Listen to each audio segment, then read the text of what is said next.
I'm McLaren Cardwell. I'm 21 years old. Today's date is, I'm sorry, February 24th. February 24th. I'm at the Atlanta History Center, and I'm the son of Julie Cardwell. My name is Julie Cardwell. I'm 52 years old. Today is February the 24th. We are at Atlanta, Georgia in the Atlanta History Center, and we're going to talk about the story about my son today. McLaren, I know that you've lost most of the memories of when you were sick, that it was so bad and horrible that you've lost almost 7 years of memories of your life. So I wanted to tell this story so that you would know exactly what went on.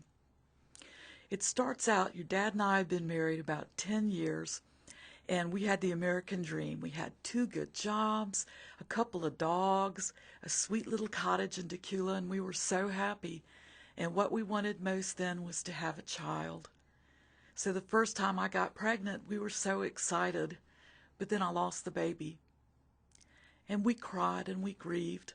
The second time I got pregnant, then we lost that one. And we cried harder this time. But when the third pregnancy came and left, we were devastated. And we thought maybe we would never have children again, but we decided to try one more time. I got pregnant with you, went to the doctor's office, and the doctor said, yes, you're pregnant. And he goes, we're going to do an ultrasound. And when they did the ultrasound, you weren't there. There was an empty sac inside of me.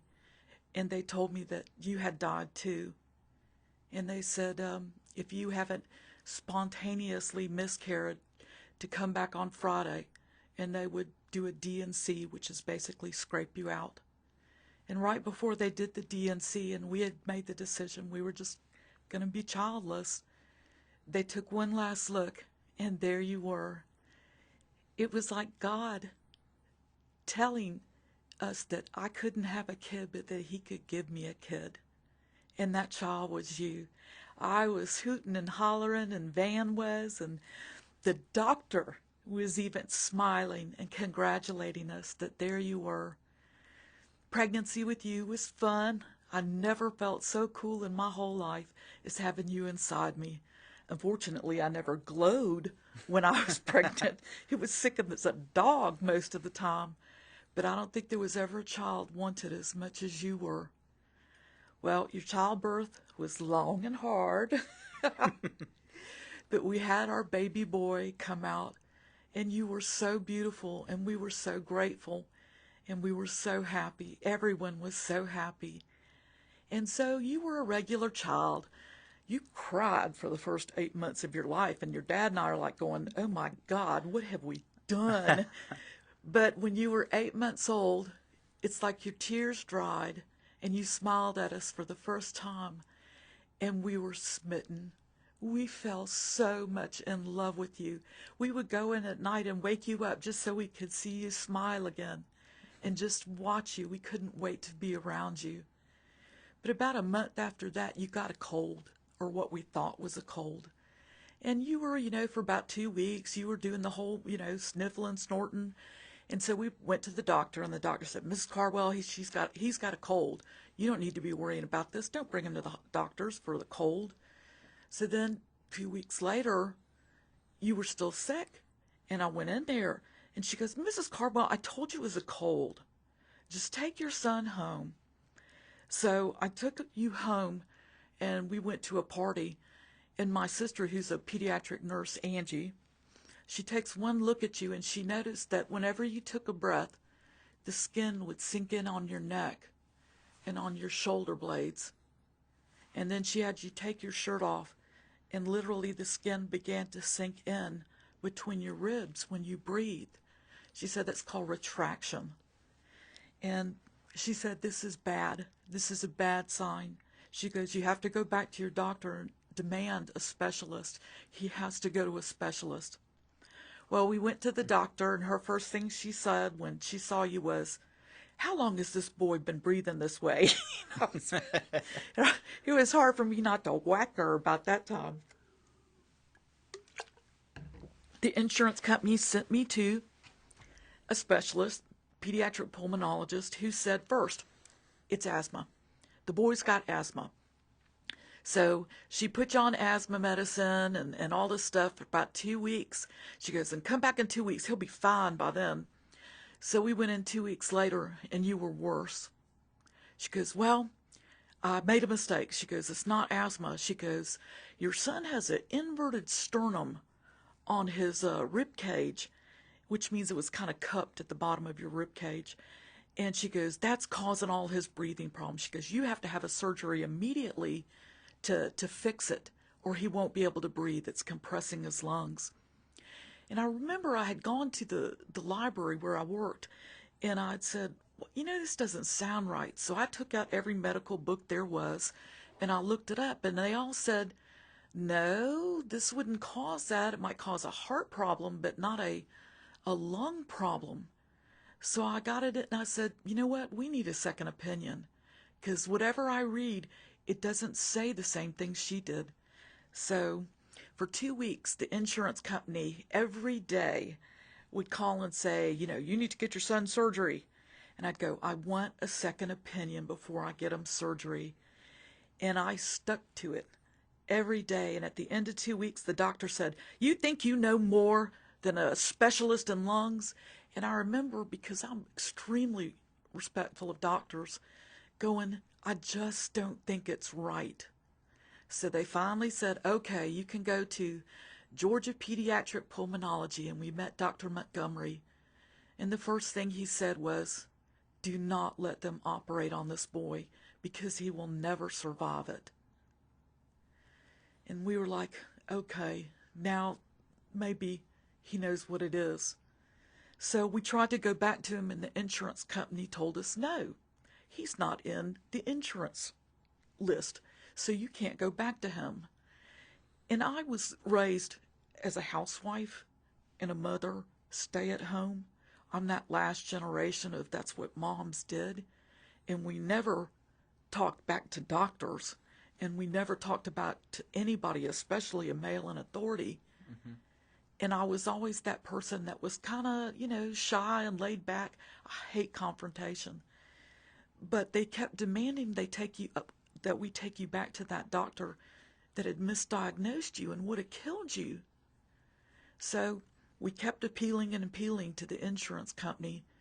And finally, I got to the number 2 guy in Prudential Healthcare. In fact, my husband was on the phone with them, and of course, you put the man on the phone first. And he's telling my husband, no, no, we're not doing it. We're not doing it. And for the first time in my life, I looked at your dad and said, give me the phone. And he goes, what? I said, give me the phone to talk to him. So I took the phone and said, let me tell you how it's going to be. I've been paying you in good faith to take care of my child, and you now want to send him back to a doctor that almost killed him? There is no way on God's green earth, and I will sue you every day for the rest of my life for doing this. Mm-hmm. So he kind of hesitated on the phone, and he said he had to think about it. So the next day, I got a message in that 24-hour overnight in Federal Express, and they said, anything you want, Mrs. Cardwell, any way you want it. Mm-hmm. So we went back to Dr. Montgomery, and then we just started the tests. People think of tests and being really simple and not a big deal, but when they're really testing a child for lung diseases and for everything that's going on, it is bad. I can't tell you how many times we would go into the hospital for a procedure, and the anesthesiologist would come out and go, Mrs. Cardwell, because your son's respiration is depressed, we can't sedate him, because if we sedate him, it'll cause him to quit breathing, and then he'll die. So what people don't know is at Scottish Rite, they have little straitjackets for little kids. And they would strap you down and just let you scream while they did stuff to you. I can still remember sitting in those halls listening to you scream.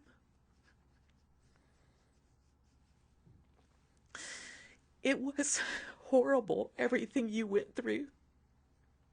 Did a pH probe where they stuffed a tube up your nose down into your stomach and made you wear a backpack. They did a gallium scan on you where you screamed the whole time. They did the upper GI, and you thought the x-ray machine was a camera, and you wouldn't take a camera picture for 8 years after that.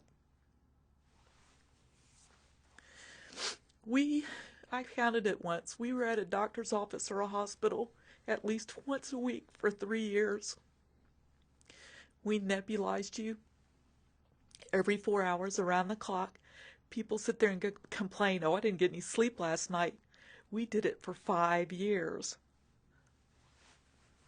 What is it? What do you mean by nebulizing? It's a machine that sprays medicine in the child's face, and you hated it. So Dad would have to sit down, and he would have to hold you and all your limbs down, and I would spray it in your face. And you would scream, and the doctor would say, don't worry about him screaming, because when he screams, he's taking the medicine into his breath. I think at one time you were taking 16 different doses of medication in there. And so we were spending all our time at the doctor's office and at the hospital. And because of it, your dad lost his job. They told him that he was going away too much, taking too many sick days. And they told him he was distracted at work. So they said, you're fired. This was before Family and Medical Leave Act. The economy was so bad about then, kind of like it is now, and your dad couldn't find a job. He tried everything. He went to labor pool and stood on the side of the road for people to choose him to do things so he could make some money for his family. But we, financially, and all the medical bills that we were paying for, it was unreal. I think that year we made a total of $25,000, and we paid $6,000 in medical costs. And that's with our insurance and with the HMO. Anyway, you continued to get worse and worse. By the time you were 2, you had gotten down to 22 pounds. How much is the normal weight at that age? Oh gosh, I know kids that are 22 pounds at 3 months. Probably at least 40. And you literally fell off the charts because you quit growing altogether. And they labeled you as failure to thrive because you just kept getting worse. And every time we come into the doctor's office, he would say, this is the best case scenario. This is the worst case scenario. And every single time, it was the worst case scenario. And I don't want to get ahead of myself. It was rough on the family. We didn't have any money. We ended up going on welfare, which, let me tell you, A, is not easy to do. B, totally sucks to have to ask for help. But it took them about 6 months before you could get it. And before then, we ran out of money. We couldn't pay our mortgage. The bank came knocking at our door because they thought we had left and split because we didn't pay our mortgage. Our heater broke and we couldn't fix it. So we put a heater, an old kerosene heater, in your bedroom so you wouldn't be cold at night. And your medicine. Well, you went into surgery because they wanted to do a biopsy on your lungs to see how it was going to go. And you know that I'm a very spiritual person. And I had been the prayingest woman there ever was during all of this. And I kept asking God for that miracle because I was waiting for the big burst of light and the angel to come down to wave his hand, and then you would be okay. But it didn't come. And I remember waiting in the waiting room. By this time, your dad had checked out, McLaren. He didn't leave us physically, but he left us emotionally. About 2 years into things, I came home one day and I'd done research at the Emory Medical Library. And I said, let me tell you what I found today.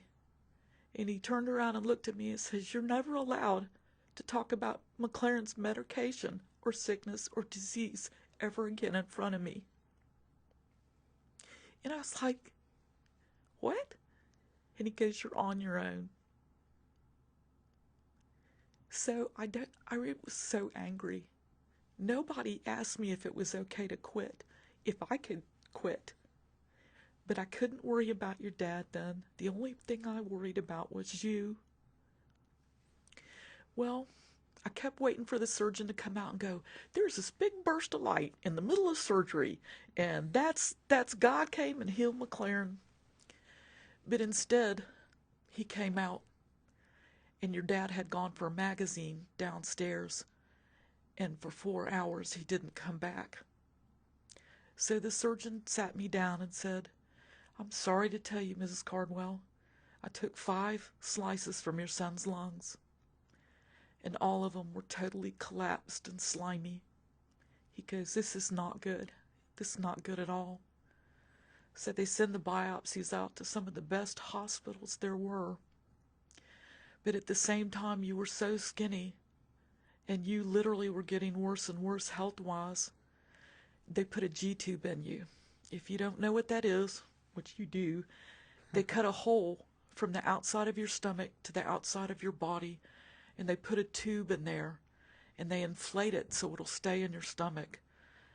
But what happens is your gastric juices will eat through that balloon, and it would only last for about 3 months. But every single night, we would wait till you went to sleep, and then we'd take this thing that looked like an IV, and we'd fill it full of nutrition. It was Pediasure. And we would pump 2.5 cans of Pediasure into you all night long to try to keep weight on you. Because Mickey, you were so skinny, you could count every single rib in your chest, your clavicle. You could count every vertebrae down your back. Your arm width couldn't have been more than about 2 inches. And you had no behind. It sounds crazy, but the muscle mass had been eaten off your body, and you didn't have a butt, and you couldn't keep your pants up. So we got suspenders for you to keep your pants up, because they couldn't even stay on you. So every night we came in, we pumped you full of food. The only problem was that Pediasure was $2 a can, and you were going through 2.5 cans a day. We didn't have the money for it. We asked the insurance company if they would pay for it, and they said no. Thank God, the people at Scottish Rite, the lady, the nutritionist there, she worked up a formula for me where I could make my own, and we pumped that into you. Unfortunately, you continued to get worse and worse and worse, no matter what we did. So the doctor said this. He said, we're putting your son on steroids. And, we'll give him a whopping dose. He goes, we'll have him on it for 2 weeks. And he goes, when you come back in 2 weeks, he should be fine. We come back in 2 weeks and you're worse. So he doubles the dosage. He says, try this for 2 weeks, then he's going to be fine. And we doubled the dosage. When we came back, then you were worse. And the doctor said, I'm going to put him on 40 milligrams of steroids a day. You were only 22 pounds. He said that's the largest dosage of steroid that a human body can stand. How old was McLaren at that point? McLaren, God, we never thought he'd make his second birthday. You were about 2.5 years old then. And he said I'd never keep somebody on it more than a month because of the damage it'll do. And here you were 6 months on this dosage of it, and you were getting worse every day. What were they using the steroids for? they finally came back with a diagnosis, and they said it was an interstitial lung disease, which is an autoimmune disease. Basically, you began rejecting your own lungs. You filled your lungs full of scar tissue. The bronchial inside of it began to tear apart. You had big holes in your lungs.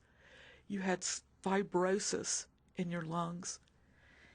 And one day I went to work, and I wanted to know how you were going to die from this, because I knew it was fatal. I'd looked it up. And they said that you would slowly suffocate to death. And I couldn't handle it, McLaren. One of my friends whose child had died, I said, if he's suffering like that, then I'll stop it. And I'll go to jail the next day, but I'm not going to let him do that. But your Aunt Angie, who went with us, said, when it comes to that, they'll be good. Hospice knows how to make it so he won't be in pain. So, that night your dad came home, and I'm sitting and rocking in the dark. And I said, don't turn on the light. I said, I'm just telling you now that when McLaren dies, I'm going to take a gun and blow my brains out.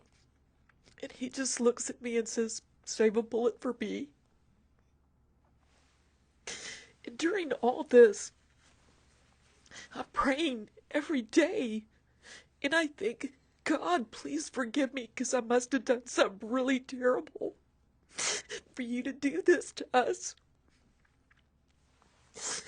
And I know it wasn't God punishing me for something I did, but it's like I couldn't help it, because it was so awful, and he wasn't fixing it, and he wasn't stopping it. And then finally the day came. Oh, I forgot. You went on oxygen. That was my Christmas present. We're bringing the tanks over tomorrow. Your son now has to go on oxygen. And you know, you can be in denial about your child being sick, but when they bring in these 6-foot-tall oxygen tanks, you can't deny that there's a problem anymore. Did the neighbors ever notice? Everybody that looked at you, McLaren, you were dying. You were flat out dying in front of everybody. Everybody prayed for you. They were so good. Your Aunt Angie would always make like, oh, the best, it's going to be okay, it's going to be okay. But Aunt Rachel, who's a doctor, she would say, okay, this is going to happen, and this is going to happen, and this is going to happen. Well, with the interstitial lung disease, there was no cure for children having it. They all died. It was 100% fatal. So now it was waiting. And finally it came time for the meeting. Dr. Montgomery, we had another visit with him. And in came his partner, Dr. Graham.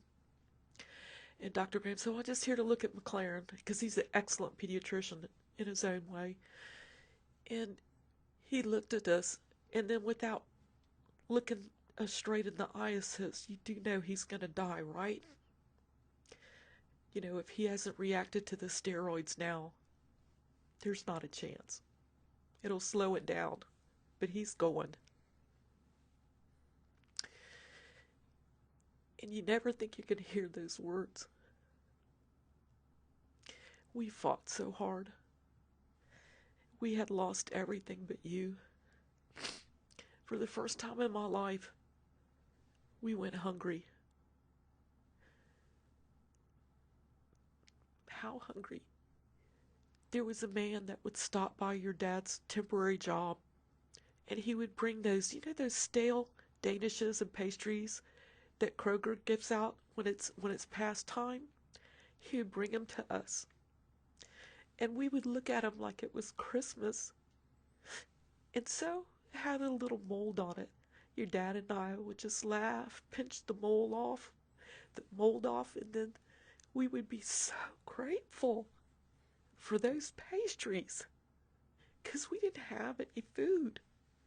And finally, I went to my mother and I said, Mom, I don't get paid for another 2 weeks and there's no food in the house. Please, can I have some money to buy food?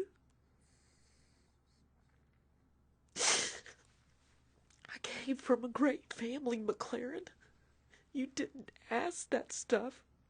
It didn't happen to good people. That kind of stuff only happens to bad people, right?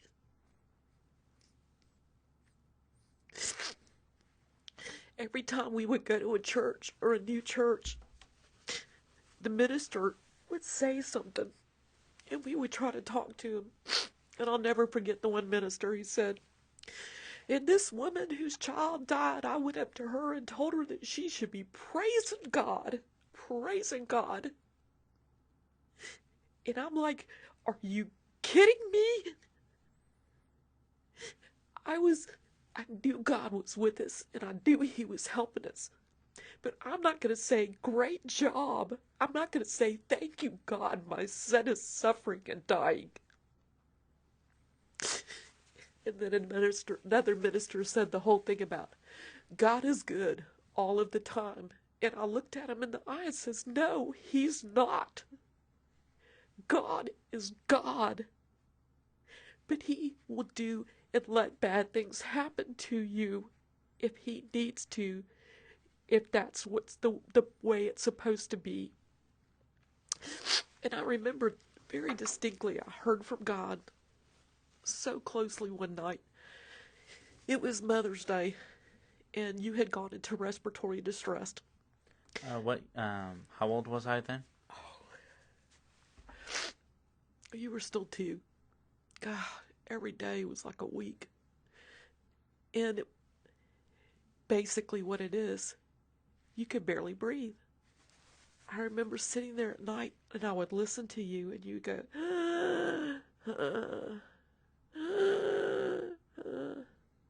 and I'd ask, is every breath going to be his last? And we were in there and they took one look at you and they went nuts. You know, your kid's in bad shape with about 6 people immediately come and surround your child and take him away. So I'm following you in there and they put you in a crib. And at one moment in time, I will never forget this. All 6 doctors and nurses were gathered around doing stuff to you. And you were laying in the bed and you were screaming. And for a second they parted so that you could see me. And you turned your face to me with such desperation. And I could hear you, Mama, why don't you save me? Why don't you make this stop? They're hurting me. And I heard God in my head going, just like you hear him, and you can't do anything about it because you know this is for his survival. He goes, that's how I am with you. You keep screaming, God, God, please save me. And you don't understand what's going on. And I was like, okay, Lord, I know you got a plan. I trust you. So what happened was this. You got sicker and sicker and sicker. And steroids was the only treatment in it. And Dr. Montgomery said, Julie, this is it. If he catches a cold this winter, he will die. And so he goes, I think I can keep him through the winter. I'm going to give him something called IV gamma globulin. I'm going to take somebody else's immune system. How old was I then? God, you were 3. Because I'm going to take somebody else's immune system and I'm going to put it in your son. And he goes, we're going to see what happens because it'll shut his immune system down if you do that. So we went in there to the chemotherapy place and they pumped it into you. It takes about an hour. And we came back 3 days later to the doctor's office. And I can remember looking at Dr. Montgomery and he's listening to your chest. And he goes, Julie, come over here, listen to this. And I listened to it. Your chest, whenever you took a breath, made this noise like you're pulling Velcro apart. Kind of snaps and crackles and pops. And there wasn't anything in there. And I'm like, it's quiet, I don't hear anything. And the doctor says, I don't either. So he goes, now don't get excited. Don't get excited. But he goes, this is good. And so we went and did another chemotherapy treatment. And we came back to the doctor. And still, when we listened to your lungs, no sounds of the disease. So then we came back the third time, and he goes, this is the biggie. He goes, we can't put him on it for more than 3 months. So he goes, we're taking him off of it now, which means his immune system will come back online. And we don't know if it's going to be the diseased immune system or whether it's going to be normal. So when we came back, your immune system had kicked in. Any doctor looks at me and says, Julie, his immune system came back and I don't hear anything. I'm like, what does that mean? And he goes, McLaren's in remission. He goes, we'll watch him real closely and he might fall out of remission again. But he goes, but once we get him into remission once, he goes, it's so much easier to get him in remission the second time. So we're telling him, oh my God, you got to call all these other parents and doctors with the kids with his disease. You got to stop him. And he goes, Julie, when I first found out some of that, he goes, we called all the other doctors with kids like McLaren. And he goes, those kids have already died. He goes, McLaren is the only one it worked on. So that day was incredible. And the next week we came back and the doctor says, Julie, bring McLaren out into the hallway. So I walk you out into the hallway. You're about 4 years old then. And everybody comes out of their office and stands around and looks at you. And they start smiling. Every doctor in the place, every nurse in the place, they were going, this is the boy that was supposed to die. This is the boy that lived. And I remember it was so incredible. Everybody had been rooting for you so much. And we got to pull the G-tube out in the happiest day of my life. You expect me to say my wedding day. You expect me to say the day you were born. The happiest day of my life was when the truck came and picked up all the tanks of oxygen. Because I knew if they were picking that up, you really were going to live. And I was like, thank you, God. But I did want to say this. I learned something for all of this. It's changed me in so many ways. But every night we would pray, Lord, thank you, because today we had clothes on our back, food in our stomach, a roof over our head, and today everybody in my family's alive. And we were so grateful for everything. Everything. You got any questions? Could you say a little bit more about the rest of the family, about Uncle Mark and brother? Your Uncle Mark was the first person other than me to hold you. And he was a wonderful, wonderful man. He had been married to your Uncle Will for 16 years, and they were our best friends. And when all of this started, he told us that he had AIDS. Center in the middle of all of this, we watched him deteriorate and die. And all I could think was, this is what's going to happen with McLaren. This is what's going to go on. Angie and Rachel were such a huge help, and Steve and Vicky, they gave us money. They prayed for us. Everybody was praying for you. It was unreal. how much love and spirituality. I got people that sent money to me in envelopes in the mail, and I had no idea who they were. My work was wonderful. They helped us. That Christmas, when we had no money at all, they bought you toys and presents for Christmas. It was so fabulous. I will never forget those people. McLaren, what do you remember about going through this, if anything at all? I personally don't remember any of it. After I had been sick, I developed post-traumatic stress disorder. The book about post-traumatic stress disorder on mental illnesses was probably written on me. What happened with me is I like Vietnam vets, gained the 1,000-mile stare, where I just go off and into my head, and I would completely check out. I would not be here anymore. We call it dissociation. You were the youngest kid I ever saw do it. When you would scream, when they would be doing stuff to you, all of a sudden, one instant you were screaming, the next instant you weren't. You would be staring off and nobody could get your attention. And you weren't there anymore. And they used to have to call me from daycare. Say, McLaren's standing in the middle of the room. And we've tried to talk to him and we've tried to get him to wake up, but he won't. He's just staring out the window. And I would have to run down there and I'd have to grab your face and I'd have to call your name and go, you gotta come back, McLaren. You can't leave. You gotta come back.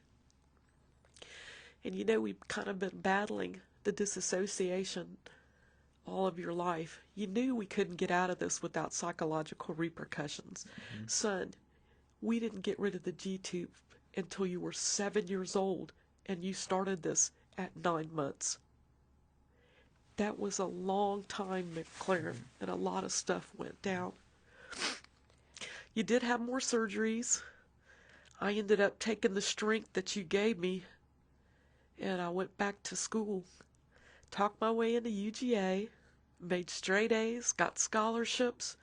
I thought it was funny because they didn't want me and I had no money and I was still working and had no time, but I felt like God had told me to go back. And I learned how to be a teacher, and I got a degree in child and family development to try to understand my son. And it has totally changed my life. You gave me the power to know that if I could handle what we went through with you, college had to be a breeze. And it was great. McLaren, what is it like for you to hear your mom tell this story? It is deeply moving. I mean, I've heard this story several times. She's told it to me several times. But she's tried to get it so that I can remember, but it's completely gone. I can't remember anything. Told you, they're in your head there, and one day when everything's okay, you can go back in the head and look at it, but right now your brain's going, yeah, I'm thinking no. Yeah. And Julie, how did the bills come? Do you remember any specific amounts that you had to pay, or how does that work? I was on an HMO, and they were doing $10 copays for a doctor visit and $5 for a copay for on prescriptions at that time. We had so many visits and so many medicines, we literally ended up with those $5 and $10 copays going, it's $6,000. And now when people go, oh, nationalized health care, I'm like, son, it's about time. It's exactly it. And whenever somebody goes, oh, people on welfare, oh, they just make bad choices. And I'm like, oh, excuse me, and what was my choice when I went on welfare? I had a child, and my child was dying. I don't remember looking for that disease there, that's happening. People tend to have these stereotypes of what welfare is, and they don't know that it's usually a white woman with kids, and she needs it for 6 months. For 6 months, she needs a little help from her friends and from the government to get her through it, to get her back on her feet. And that's what it was. It was that help to get us back on our feet financially. And I've been working at a job since I was 13 and paying taxes. And I'm like, I'm not going to feel guilty about taking welfare because I learned how to ask for help and to take it and to be really grateful for it. And Julie, you described McLaren as a kid when you saw him in the hospital crying for help, and you described how you could see his bones and all of his ribs. Can you describe him now? What is it like seeing him healthy? Can you kind of describe him and then talk about how it feels? This is going to sound so crazy, but people are like, oh my gosh, you don't want to see any fat on a kid. And I am so happy to see McLaren pack on the weight. I'm like ecstatic because we tried so hard to get weight on you. And all I keep thinking is if he gets sick now, he's got some energy storage there. But now we have been through hell together. It's been a tough road, but we've made it every step of the way. They put him in a self-contained autistic classroom because he missed every child development milestone there was. Even today, he can't hold his pencil and write the way anybody else does. I believe my cousin, who is the same age as me, literally man. just a month off, he was writing letters to Grandma and Grandpa. Well, I can't even remember my name. Couldn't spell it, couldn't do the M. You still have a real hard time with handwriting, but thank God for computers and doing that.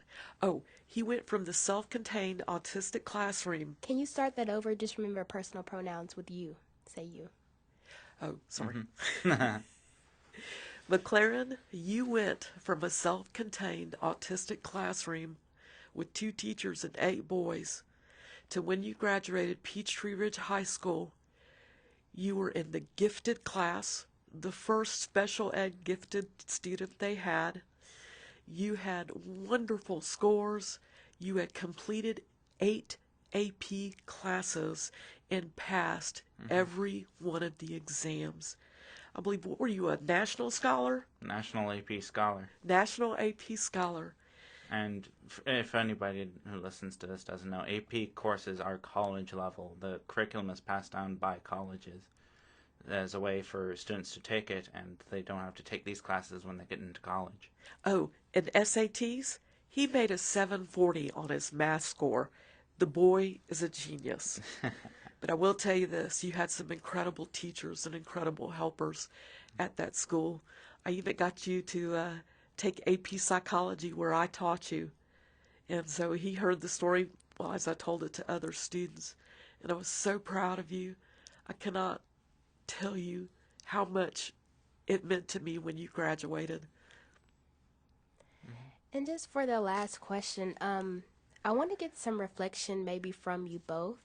How did going through this situation, this situation actually happened to you, McLaren? How do you think it has changed your lives, either your relationship or your lives? You couldn't talk to anybody that was your peer for years. You only talked to adults. You've had some social problems and issues with this because you've also had some problems with your fine motor skills and with your language arts stuff. And I knew that this was all repercussions with it. How would you have been different? I think you probably would have been a lot more social if you hadn't have been sick. For me, I went from this housewife that was staying home baking bread. You kind of realized that you could be more than a housewife, than a wife and a mother. And for the first time, I realized I could tell people no, and I could tell people this is what I want, and this is what you're going to do. And that is so not me. I would never have been a teacher without you. I never would have gone back to college without you and going through it. Don't think you would have had the confidence in yourself. And I agree, but I got to tell you this. I am the most compassionate person in the world now. If you're saying you're going through a bad time, son, I know what a bad time is. And I feel like if somebody's going through this stuff, and sometimes you don't even know, you need to put out a helping hand to them instead of going, what did you do wrong that's making this situation bad? I think for me, it's pretty much similar. I'm also kind of one of those compassionate people who's like, I want to help people out. kind of my outlook on life, on how I want to take my life is I want to make the world a better place. Just make things just much better for people. Help them out when they're in trouble and make sure that they know that everything's going to be okay. And I'm so proud of you. He's doing political science now at the University of North Georgia. Wants to be a politician, the one good one, and a Democrat on there so that he can help the world. And I did learn this. Money doesn't mean anything except paying the bills. It's all about the love. You must know, I love you, Mom. I love you too, baby. I'd take every minute and do it all over again to have you.